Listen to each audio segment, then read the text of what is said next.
जय श्री राम राम राम नमस्कार। Education system Bihar में आपका स्वागत है। आज के इस वीडियो में बिहार शिक्षक बहाली 7वें चरण टीईटी एसटीटी के बारे में बात करने वाले हैं। टीईटी एसटीटी शिक्षक अभ्यर्थियों के लिए बड़ी खबर निकलकर सामने आ रही है। कुछ जरूरी बातें करने वाले हैं, महत्वपूर्ण जानकारी साझा करने वाले हैं। सभी विषय के अभ्यर्थियों के लिए महत्वपूर्ण है। 7वें चरण के सभी टीईटी एसटीटी क्वालिफाइड अभ्यर्थी ध्यान दें।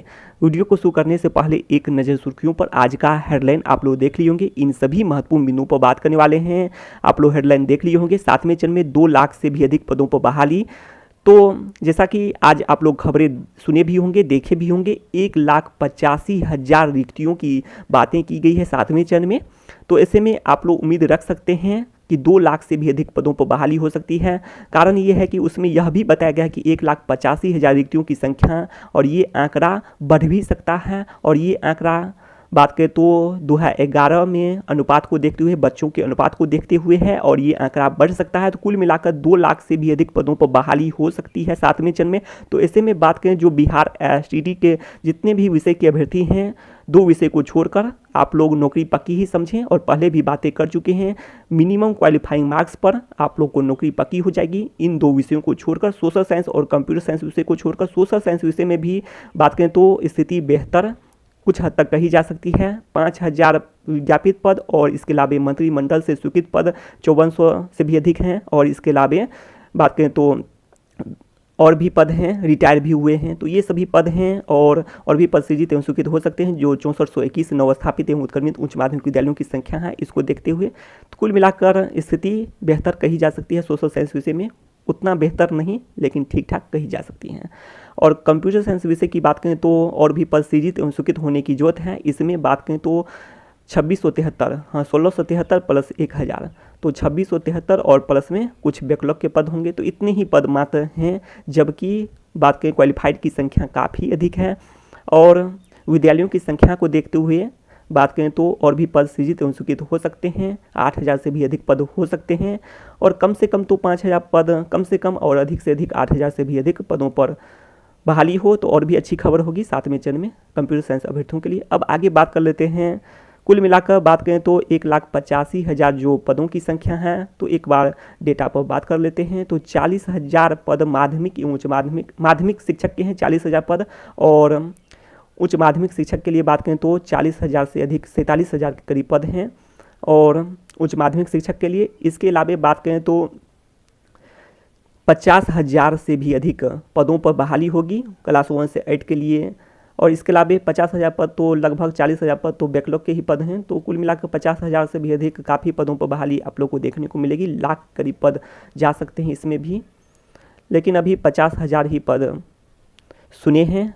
तो यही बातें हैं, 50,000 पद ही, यही डाटा दिया गया है। इसमें भी न्यूज़ के माध्यम से भी यही डाटा है क्लास 1 से 8 के लिए। तो आप लोग उम्मीद रखें इससे रिक्तियों की संख्या बढ़ सकती है, लाख तक भी पहुंच सकती है क्लास 1 से 8 के लिए। अर्थात बिहार टीईटी और टीईटी के जो भी अभ्यर्थी हैं, सीटीटी के अभ्यर्थी हैं, तो उन लोगों के लिए भी खुशखबरी देखने को मिल सकती है। इसके अलावा बिहार राज्य के निवासी होने की भी बातें की गई है। तो ऐसे में 7वें चरण में ही टीईटी क्वालिफाइड की भी नियुक्ति संभव है, और बिहार एसटीटी क्वालिफाइड की भी नियुक्ति संभव है। सिर्फ सीएस के लिए विशेष प्रावधान की जरूरत है।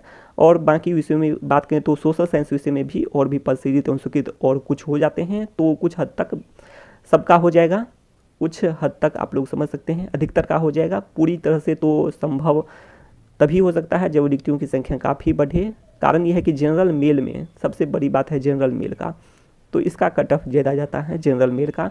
और इसमें सभी कोटि के लिए ये खुला होता है जनरल मेल का, जो उसमें संघर्ष करते हैं, और ये सभी कोटि के लिए होता है। तो वही बात है, तो इसीलिए इसका कट ऑफ ज़्यादा चला जाता है जनरल मेल का, और बाकी कोटि में हो जाएगा सोशल साइंस विषय में भी सभी का। अब आगे बात कर लेते हैं। आप लोग ये सभी देख रहे होंगे, कंप्यूटर साइंस विषय में सबसे अधिक समस्या है, और इसके लिए विशेष प्रावधान की बातें पहले भी किए हैं, कल के भी वीडियो में किए हैं, और किया जा सकता है विद्यालयों की संख्या को देखते हुए। या फिर बात करें 6 से 12 तक पढ़ाई हो। बिहार जैसे बजट में भी, पिछले बजट में भी बातें की गई थी, राष्ट्रीय शिक्षा नीति पर भी बातें किए थे। इसके अलावा गजट में भी पहले भी महत्व था। तो ये सभी बात है, गजट में भी एक कंप्यूटर शिक्षक की बातें पहले की गई थी बिहार गजट 2019 अगस्त में। तो ये सब बातें पहले भी की हैं, और अभी भी महत्व है कंप्यूटर साइंस विषय का। तो इसीलिए बात करें तो अब तो बिल्कुल बढ़ चुका है महत्व। काफ़ी हो चुका है। पहले भविष्य की बात तो 2 साल पहले होती थी, अब यही भविष्य अब वर्तमान बन चुका है, अब महत्व बढ़ चुका है कंप्यूटर साइंस विषय का। तो ऐसे में चाहिए कि और भी पद सृजित हो, स्वीकृत हो कंप्यूटर साइंस विषय में, और सभी क्वालिफाइड की नौकरी पक्की हो, अधिक से अधिक क्वालिफाइड की नौकरी पक्की हो। तो इसके अलावा आप लोग ये सभी जानकारी देख रहे होंगे। कब तक पूरी होगी बहाली 7वें चरण के, तो 7वें चरण की बहाली पूरी होने से पहले आप लोग ये देख लें 7वें चरण विज्ञापन की तिथि जाने। तो तिथि की बात करें तो अप्रैल जो अगले महीने है आप लोग को तिथि देखने को मिल जाएगी और विज्ञापन भी जारी हो जाएगा अप्रैल में। तो आप लोग उम्मीद बनाए रखें, जितने भी बिहार टीईटी, सीटीटी या फिर बिहार एसटीटी के जो भी 2019 क्वालिफाइड अभ्यर्थी या फिर 2011 क्वालिफाइड अभ्यर्थी हैं, तो सभी आप लोग उम्मीद रखें अगले महीने। अब आगे बात कर लेते हैं कब तक पूरी होगी बहाली प्रक्रिया। तो बहाली प्रक्रिया तो जो केंद्रीय कित आप लोग ये जो देख रहे होंगे कि बहाली प्रक्रिया में बहुत बड़ा बदलाव, तो यही बात है कि केंद्रीय कित और ऑनलाइन बहाली होना तय है। यही बहाली प्रक्रिया में बड़ा बदलाव तय है, तो यही न्यूज खबर निकल कर सामने आ रही है। तो आप लोग उम्मीद रखें कि ऐसे में ये प्रक्रिया जल्दी होती है, और इसके लिए चाहिए कि जो एसटीडी की बात करें तो एसटीडी 2019 के जो भी एप्लीकेशन है इससे डायरेक्ट लिंक यदि कर दिया जाता है तो इससे आप लोग समझ सकते हैं फर्जीवाड़ा भी रुकेगा और इसके साथ साथ बहाली प्रक्रिया भी जल्दी होगी, और इसके अलावा प्रिंट भी लिया जाए तो इस तरह से फर्जीवाड़ा पर लगाम लगेगा।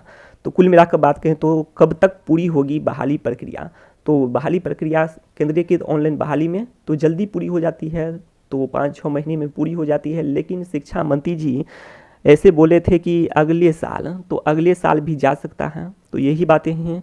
तो यही 7वें चरण की जो बहाली प्रक्रिया पूरी नियुक्ति पत्र वितरण तक की बात करें तो अगले साल जा सकता है, और बजट में हो सकता है कि अगले साल के बजट में जिक्र करें और उसके बाद उसी आसपास में बहाली हो। जैसे छठे चरण की बात करें तो हुआ है, तो छठे चरण का जैसे हुआ है इतने दिनों के बाद हुआ है, लगभग अप्रैल महीने आने पर हैं। और अभी तक बात करें तो 2011 जो पास हैं एसटीटी 2011, तो माध्यमिक एवं उच्च माध्यमिक शिक्षक के लिए अभी तक बहाली प्रक्रिया पूरी नहीं हो सकी है।